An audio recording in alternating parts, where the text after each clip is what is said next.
علیہ السلام نے ایک دن صحابہ سے فرمایا تھا کہ تم ایک ہوتے ہو اور کئی ہزار کافر کو بھگا دیتے ہو، ایک وقت آئے گا کہ ایک کافر ہوگا اور 1000 مسلمان کو بھگا دے گا۔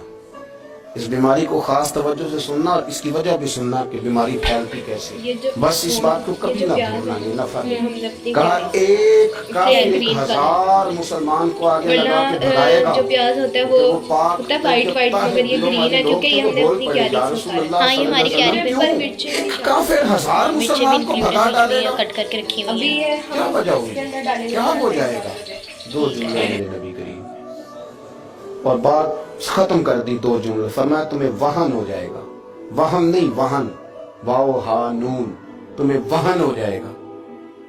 یا رسول اللہ یہ کس بیماری کا نام ہے؟ اللہ کے رسول علیہ السلام فرمانے لگے اس کا ترجمہ یہ ہے کہ تمہیں دنیا سے پیار ہو جائے گا اور تمہارا مرنے کو دل نہیں کرے گا۔ دنیا سے پیار کرو گے، موت کا لفظ آئے گی، تمہیں کراہت آئے گی، کراہت، حالانکہ مرنا پکی بات ہے، لیکن تمہیں جب موت سے کراہت آنے لگے اور زندگی سے پیار ہو جائے پھر کافر تمہیں بھگائیں۔ یونس علیہ السلام فرمانے لگے جبریل میری اس بندے سے تو ملاقات کرا جو اس وقت دنیا میں اللہ کا سب سے زیادہ عابد بندہ ہے، سب سے زیادہ عبادت کرنے والا، اس سے ملا۔ حضرت جبریل کہنے لگے آئیے لے چلتے ہیں۔ تو جناب جبریل لے گئے، جب لے کے گئے تو اس بندے کے دونوں ہاتھ بھی کوئی نہیں تھے، دونوں پیر بھی نہیں تھے، اس کا وجود سارا تکلیف سے کٹا ہوا تھا اور اس کی آنکھیں بھی نہیں تھیں۔ حضرت یونس علیہ السلام فرمانے لگے اے جبریل امین علیہ السلام میں نے تو کہا تھا عابد بندے کے پاس لے آئے، آپ بیمار کے پاس لے آئے۔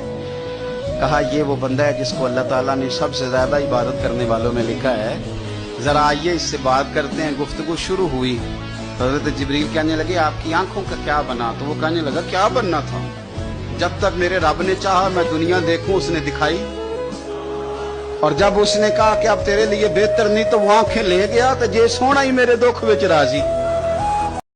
حدیث میں جہاں جہاں نام آیا نا پہلا امام حسن کا ہے، دوسرا امام حسین کا ہے، اور امام حسین کے اپنے جملے ہیں، فرماتے ہیں میرا بھائی نہیں میرا امام بھی ہے۔ ذرا فرمایا کرتے تھے میں نے بڑی چیزیں اس حسن سے سیکھی ہیں۔ امام حسین خود بتاتے ہیں، فرماتے ہیں کہ اب میرے بھائی نا امام حسن اپنی ایک بیوی کو طلاق دینا چاہتے تھے، اختلاف شدید ہو گیا، بات طلاق تک آ گئی۔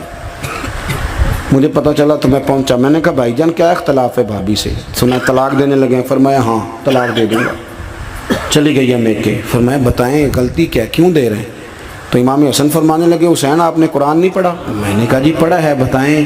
کہنے لگے اللہ فرماتا ہے ہن لباس لکم وانتم لباس لہن، مرد عورتوں کا لباس ہیں، عورتیں مردوں کا لباس ہیں۔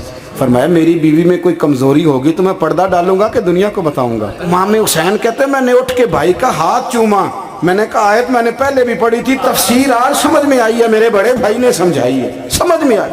کہتے ہیں کچھ دنوں کے بعد امام حسن نے بیوی کو طلاق دے دی۔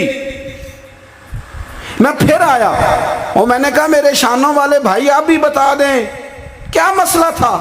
تو کہتے ہیں میرا ماتھا چوما میرے بڑے بھائی نے، اور کہنے لگے حسین چھوڑ وہ غیر محرم بی بی ہے، میں کسی غیر کی باتیں تیرے ساتھ کیا کروں، طلاق دے دی غیر محرم ہو گئی، اب اس کا ذکر کیا چھیڑنا؟ کہتے ہیں میں سمجھ گیا کہ میرا بھائی قرآن کی اس روح کو جانتا ہے جو حسین تک بھی پہنچ رہی ہے۔